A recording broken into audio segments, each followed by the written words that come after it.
আসসালামু আলাইকুম রহমতুল্লাহ। সুপ্রিয় শিক্ষার্থীবৃন্দ, আশা করি তোমরা সবাই ভালো আছো। এই ভিডিওটা তৈরি করছি সপ্তম শ্রেণীর শিক্ষার্থীদের জন্য।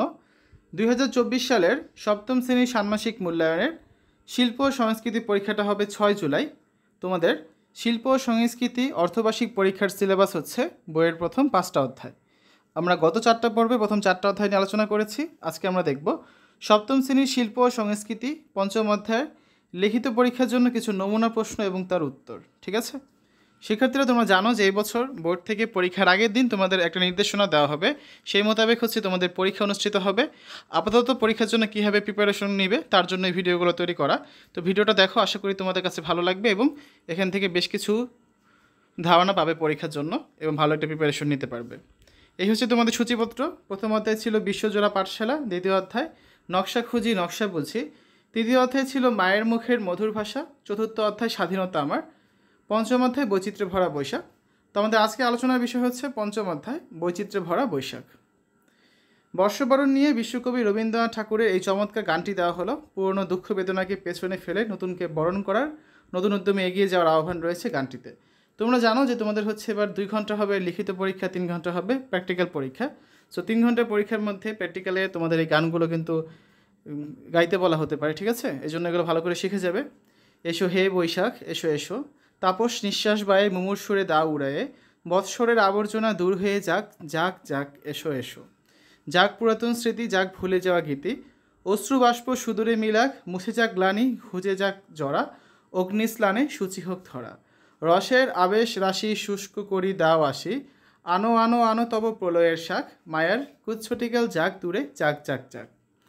তারপরে দেখো আরেকটা গান আছে, চলো এবার সবাই মিলে একটি গান করি, এটা তোমাদের শিখতে হবে।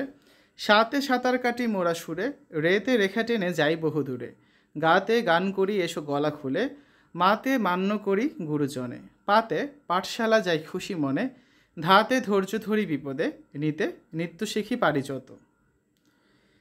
এ অধ্যায়ে তোমরা যে কাজগুলো করবে, বৈশাখী উৎসব উদযাপনের জন্য আলপনা করার খসড়া পরিকল্পনা করে রাখতে হবে, কাগজ কেটে ঝালর বানাবে, দেশীয় সংস্কৃতির বা বর্ষবরণের নানান পরিবেশনা, নাচ গান নাটক আবৃত্তি এগুলো চর্চা করবে, মঞ্চ ও স্থান সজ্জার জন্য আলপনা ও নকশা করবে, শ্রেণীকক্ষ মেলা বা উৎসব আয়োজন করবে অথবা বিদ্যালয়ের আয়োজনে অংশগ্রহণ করবে, রবীন্দ্রনাথ ঠাকুরের সৃষ্ট কর্ম সম্পর্কে আরও বিস্তারিতভাবে জানার চেষ্টা করবে।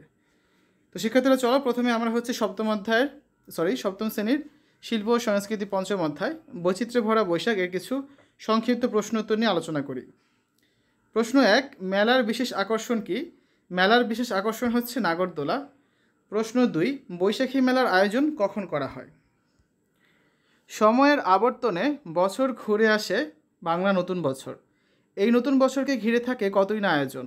শহর কিংবা গ্রাম সকল জায়গায় সবাই মেতে ওঠে বর্ষবরণ উৎসবে। আয়োজন করা হয় বৈশাখী মেলা।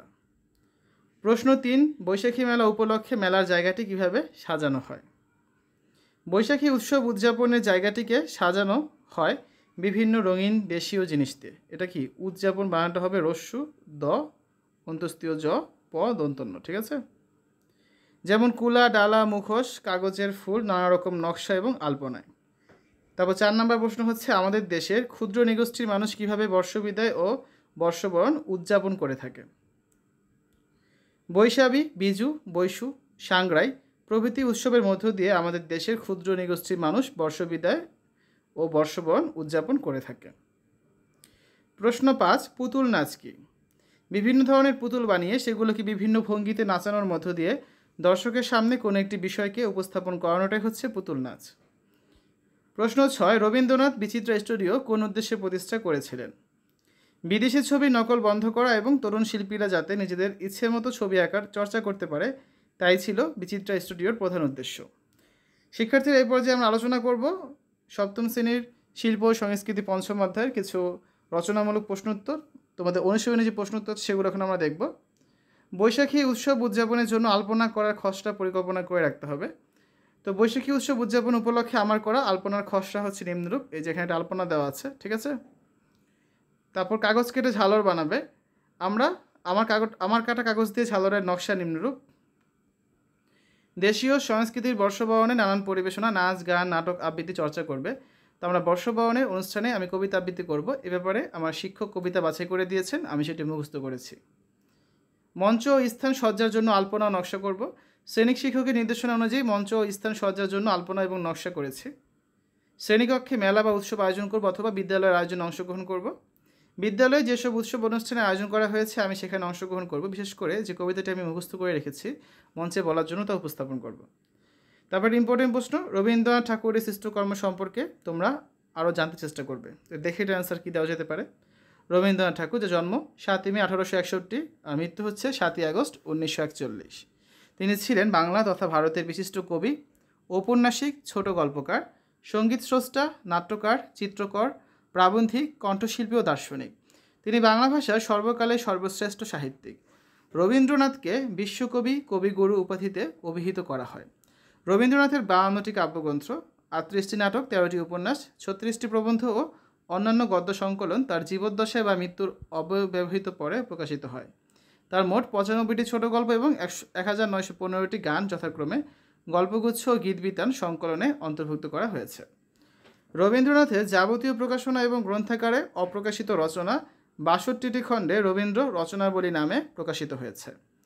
তার যাবতীয় পত্র সাহিত্য 19টি খণ্ডে, চিঠিপত্র সংকলন এবং অন্য 4টি পৃথক গল্পে প্রকাশিত হয়েছে। তিনি প্রায় 2000 ছবিও এঁকেছিলেন, তা ইউরোপে 12টি দেশে প্রদর্শিত হয়।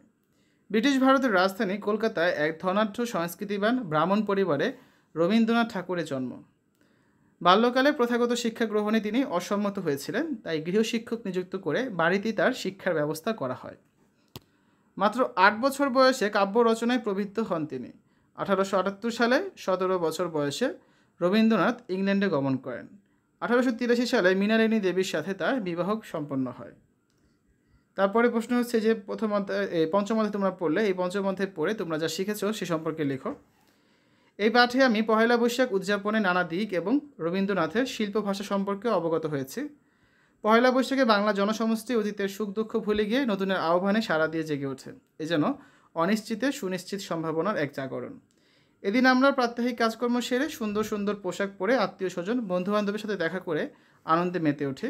সব মিলে সারা দেশটা হয়ে ওঠে উৎসবের নগরী। এছাড়া আমাদের দেশের স্থানীয় কতগুলো অনুষ্ঠানের মধ্য দিয়ে বাংলা নববর্ষ আরও তাৎপর্যমণ্ডিত হয়ে ওঠে। যেমন উপজাতিদের বৈশাখী মেলা, আমানি খাওয়া, মেঘের কাছে জল ভিক্ষা, পুণ্যাহ হালখাতা অনুষ্ঠান ইত্যাদি। এসব অনুষ্ঠান বাংলা ও বাঙালির সাথে ওতপ্রোতভাবে জড়িত, যে কারণে বাংলা ও বাঙালির কাছে এই দিনটি অধিক গুরুত্বের দাবি রাখে।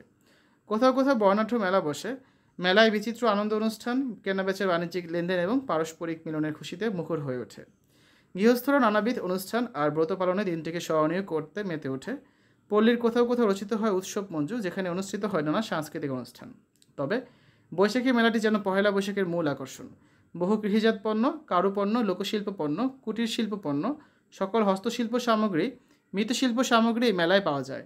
এছাড়া শিশু কিশোরদের খেলনা, মহিলাদের সাজসজ্জার সামগ্রী এবং বিভিন্ন লোকজ খাদ্যদ্রব্য যেমন চিড়া, মুড়ি, খই, বাতাসা ইত্যাদি, বিভিন্ন প্রকার মিষ্টি প্রভৃতির বৈচিত্র্যময় সমাহার থাকে। দেয়ালে দেয়ালে নানা নকশা এবং চিত্র আঁকা হয়। কোথাও কোথাও পুতুল নাচেরও আয়োজন করা হয়ে থাকে। সব মেলাতেই নাগরদোলা আর বাহারি খাবারের আয়োজন তো থাকেই। এছাড়া কবি গান, জারি গান, গাজির গান, মুর্শিদু গানও কোথাও কোথাও উপস্থাপিত হয়। বৈশাখী মেলা বাঙালির আনন্দঘন লোকসংস্কৃতির ধারক। রবীন্দ্রনাথ চেয়েছিলেন বিদেশি ছবির নকল বন্ধ করা, বাংলার তরুণ শিল্পীরা যাতে মৌলিক চিত্রকর্ম তৈরি করতে পারে সে ব্যাপারে উৎসাহিত করা। সে লক্ষ্যে তিনি 1915 সালে জোড়াসাঁকোতে বিচিত্রা স্টুডিও প্রতিষ্ঠা করেন। কিন্তু স্টুডিও প্রতিষ্ঠার মধ্য দিয়ে তিনি বাংলা চিত্রশিল্পীদের মধ্যে খুব বেশি আলোড়ন সৃষ্টি করতে পারেননি। এ কারণে কবির মন অনেকাংশে ক্ষুণ্ণ হয়েছিল। তিনি তার কন্যা মীরা দেবীকে এ ব্যাপারে তার ক্ষোভ ব্যক্ত করেছিলেন। 1919 সালে জুলাইতে তিনি শান্তিনিকেতনে প্রতিষ্ঠা করেন কলা ভবন। চারু, কারু, নৃত্য, সঙ্গীত সহ শিল্পের বিভিন্ন শাখার সমন্বয়ে সৃষ্টি হয় কলা ভবনের। রবীন্দ্রনাথ তার জীবন সায়ান্নের শেষ কিছু বছর ছবি আঁকাতে মনোযোগী হয়েছিলেন, যদিও তার ভালোবাসার জায়গা ছিল সাহিত্য। রবীন্দ্রনাথের আঁকা চিত্র ইউরোপের 12টি শহরে প্রদর্শিত হয়েছিল। শিক্ষার্থীরা, এই ছিল আজকে আলোচনা। এতক্ষণ আমরা দেখলাম সপ্তম শ্রেণীর ষান্মাসিক মূল্যায়ন বা অর্ধবার্ষিক পরীক্ষার শিল্প ও সংস্কৃতি বইয়ের পঞ্চম অধ্যায়ের লিখিত পরীক্ষার জন্য কিছু নমুনা প্রশ্ন এবং তার উত্তর। তোমাদের হচ্ছে শিল্প ও সংস্কৃতি অর্ধবার্ষিক পরীক্ষা মোট 5টা অধ্যায় আছে। আমরা সবগুলো অধ্যায়ের ইতিমধ্যে সাজেশন দিয়ে দিয়েছি। তো এই টাইপের প্রশ্নই তোমাদের পরীক্ষা আসতে পারে। আর পরীক্ষার আগের দিন তো নির্দেশনাটা দেওয়াই হবে, তখন সেটা তোমাদের সাথে অবশ্যই শেয়ার করব। আপাতত এভাবে করে পরীক্ষার প্রিপারেশন নিতে থাকো, আশা করি ভালো একটা প্রিপারেশন হবে এবং এই ভিডিওগুলো দ্বারা তোমরা কিছুটা হলেও উপকৃত হবে। তো শিক্ষার্থীরা, সকলের সুস্থতা কামনা করে আজ এখানে বিদায় নিচ্ছি। আল্লাহ হাফেজ।